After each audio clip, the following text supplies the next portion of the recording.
Afternoon to Robbie Williams and Luke Spiller. Yes. Now, I think, Luke, we find you in Great Britain. Is that correct? That is correct. It's a beautiful day. Yeah. Okay, and Rob, you're in California, right? No, I'm not. I'm somewhere in Switzerland up a mountain. Is that the truth or not? Yeah, that's the truth. No, it's completely the truth. Are yeah. You? Well, that's social distancing in the extreme, isn't it? Yeah, well, I'm a bit neurotic, and I thought, where can I place myself where it won't get me? Yeah. And I thought, I'll just live up the Mont Blanc for 6 months. Yeah. Is it cold or is it warm there? It's really warm, actually. Great. It's really lovely. I must say, the Strange Days new single, the song is great, and the video is just awesome as well. I'm going to ask a corny question, because, you know, I can be corny sometimes, Rob. How did it come about? I reached out to Luke because I'm a fan, basically, and just said, hey, and we started talking. And then it progressed from there, didn't it, Luke? Yeah, it was fantastic. The first conversation Robbie and I had, I think it was about 2 hours. We both love a good waffling on session, so it was brilliant. Just coming back to the single Strange Days, which I love, let me ask Luke this then. There's a line in the song about not knowing where any of us will be in a year's time. It's just one of many lines that will resonate with everybody, no matter where we are in the world. Did it take long to write? The song itself was pretty much a year in the making. So we went into lockdown as a band on like the 24th of April in a residential studio and started to work on what we thought was going to be 2 to 3 songs. And then it ended up being an entire album. So that was absolutely crazy. But yeah, you're right. The lyrics, it came to me from just talking to people, like the word strange days and science fiction becoming reality was like this mantra that I just kept hearing and hearing.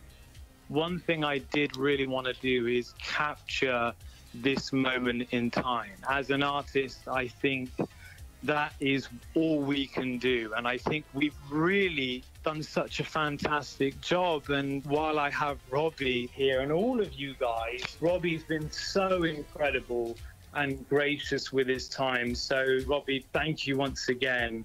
And everyone at BBC Radio 2, I would just like to say thank you so much, because this is the very first song on BBC Radio. So this is so amazing. So thank you for giving our music and our career a chance. Honestly, thank you so much. Well, but believe me, it's our pleasure, of course. In fact, for people who don't know your work, let's play one of your older singles, and then we'll come back and talk some more. Rob and Luke are with us, everybody. From the Straps, Robbie Williams.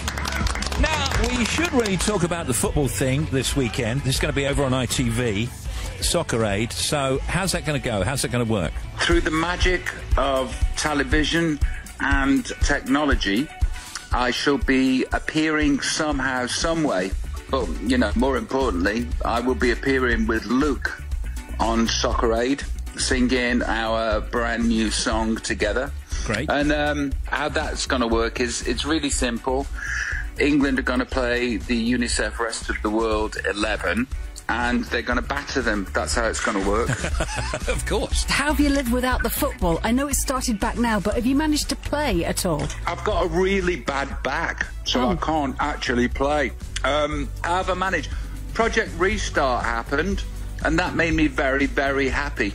Also, the knowledge that, touch wood, everything going to plan, the knowledge that we've got the league, then the Euros, then the league, then the World Cup, all in the space of the next 3 years, just makes up for any lost time, so I'm happy. Fantastic. What's your overview then, Rob, of the lockdown? I mean, I know that you've been safely at home, by and large, in California with your family. It's not good news for musicians, it's not good news for actors, it's not good news for the performing arts, it's not good news for anybody. On a personal note, my mother-in-law's been diagnosed with cancer, so we've been doing the lockdown properly. Now we're sort of venturing out into the world a little bit, And yes, the performing arts is suffering greatly because of it. And on a personal note from me, it's like I'm so grateful to do what I do for a living and can't wait to get back to work and start performing again. Yeah. I'm loving my time with my family. I'm loving my time with my wife. I've got 4 kids. It's joyous. But I'm chomping at the bit now to leave the house and do what I do for a living and what I love. Listen, I'm sorry to hear about your mother-in-law, but we wish her well, of course. On the subject of kids, last time we spoke, I think you only had 2 or 3. Now you've got another one. You're the full family guy, aren't you? Yeah. I wasn't expecting it. I thought that, like, some strangers turn up and ruin the party. That's what having kids was like. I couldn't imagine that the universe just presents itself to you and goes, no, here's a life-changing gift that you will love and adore for all of time. So we had 4 of them. Now, Rob, let me ask you this. I read the other day that you said you wanted to do more television. Then I read something else that said you'd like to do or might be doing some kind of talk show. And I thought, who better to do a talk show than your good self? I really want to go back to work for loads and loads of reasons. But one of them is I've got several ideas for TV shows. I'm chomping at the bit to get them done. A talk show, I'm not doing a talk show, no. But there are several ideas that I won't go into right now that I want to get up and on the road and attack. Yeah. You know that show where they come on as great big creatures like a bird and stuff like that? I don't want to see you on that. Yeah, no, that's not happening. I just thought about, like, a revamp of It's a Knockout. Oh, yeah. You talking about ideas for TV. Had you any idea growing up that you'd basically hit so many marks in the entertainment industry? Did you really think as a kid it was possible? I can't even pretend to tell you that I imagined that my life would happen to me. No. I think that if I'd have been somebody that worked on a holiday camp like my dad did, being a blue coat or being an entertainer or managing to do a little bit of theatre or doing a little bit of panto, I would have been incredibly proud and happy with my lot. But to achieve what I've achieved, it still doesn't make sense. You know, I said it before, but it's like the equivalent of stretching an elastic band from Stoke-on-Trent to Mars. But it has happened to me, and I'm here for the ride, and I just want to exploit every avenue that I can while I'm here. Yeah. And your little ones, the children, do you think they'll be following in Dad's footsteps? Yeah, absolutely.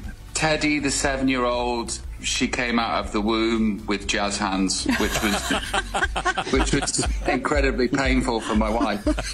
But I would like sort of like Charlie to manage me, and Teddy to come and join. I said to Teddy the other day, I said, baby, when you're older, do you want to come singing with Daddy? And she went, no, Daddy, you'll be singing with me. Oh, yeah. Oh, that's it. Listen, guys, thanks ever so much. Thank you so much, Luke, and thank you, Robbie. Strange Days by the Struts and Robbie Williams is out now, and you can see them performing it live at Soccer Aid. That's this coming Sunday. You guys stay safe, and we're saying to all the guests, we hope to see you in the studio at some point in the future. But in the meantime, Wouldn't stay that be safe. nice? Yeah, it would be, Rob. Robbie Williams and Luke Spiller, everybody. Thanks, guys.